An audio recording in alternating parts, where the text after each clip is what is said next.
when you're comparing the different anime intros and outros, there's a couple of different factors. There's some different factors you have to consider.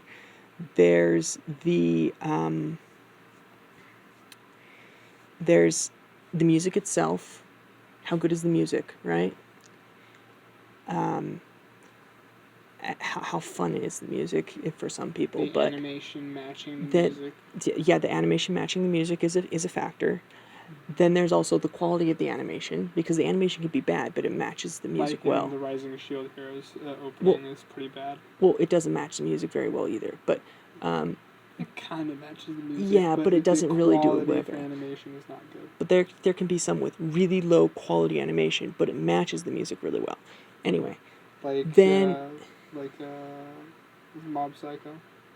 Yeah, although that's just the style that you don't like. The quality's actually really quite high. Anyway. I guess for frame rate, sure.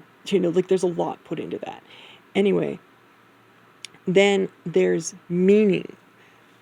And whether there's how much meaning is conveyed in the animation, and how much how much meaning is conveyed in the music, and whether that matches, right?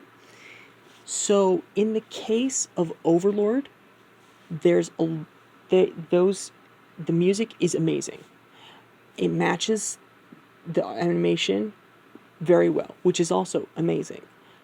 As far as how much meaning is there, there's actually some pretty significant meaning in the translation, and it kind of carries it over into the animation, but not as much as with some others. In So I'm a Spider, So What, the animation quality is less, and the song for the intros, and they don't hit as hard, but there's a lot more meaning that they're throwing in there, and they're tying it in, lyrically and visually. And the same is true of Hero Academia. There's a lot of that going on. Now, in Mushoku Tensei, they did especially in the latest season. Actually, I think only in the latest season, because in the first one they didn't really have an intro. But in the second round of Mushoku Tensei, with the whole anyway, in the second round of it, I can't say which arc in case someone watching this gets spoiled by it.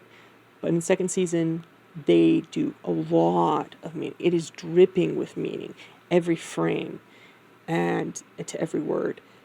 And granted, it may not be as energized as... Actually, no, it can be as energized as Overlord. It's just not as aggressive. But no, it's dripping with that. And in the case of something like Demon Slayer, they bring all of that perfectly to the table.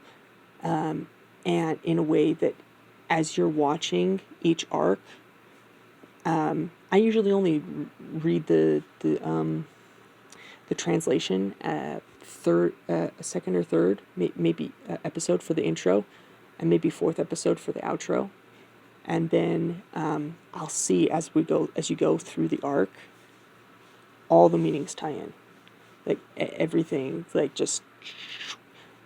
now it's not to the point where it's a total foreshadowing on everything that's going to happen, but as it gets to the last episode, everything hits so much harder when they play the intro as the outro of the arc, and you're bawling. It's amazing. Now in this Eminence in Shadow, which we just watched, the intro, it may have some meaning, but it doesn't feel very meaningful. And the outro, I'm certain that the animation has absolutely no meaning in comparison to whatever lyrics they have, and the lyrics might have some significance, but it feels like this isn't taking itself seriously enough, and it might be like Konosuba, where it's like, look, here's stuff of the show, and we're just going to put lyrics with it. But yeah, that's the thing, and that's why I really praise Demon Slayer's intro outro, because it's maximum quality in every single department. It helps that they get artists that know how to hit, but the studio has them hit really on point with the story. It so much that it hurts. It's amazing. It's a good pain. To be honest, though, while I was trying to pay attention,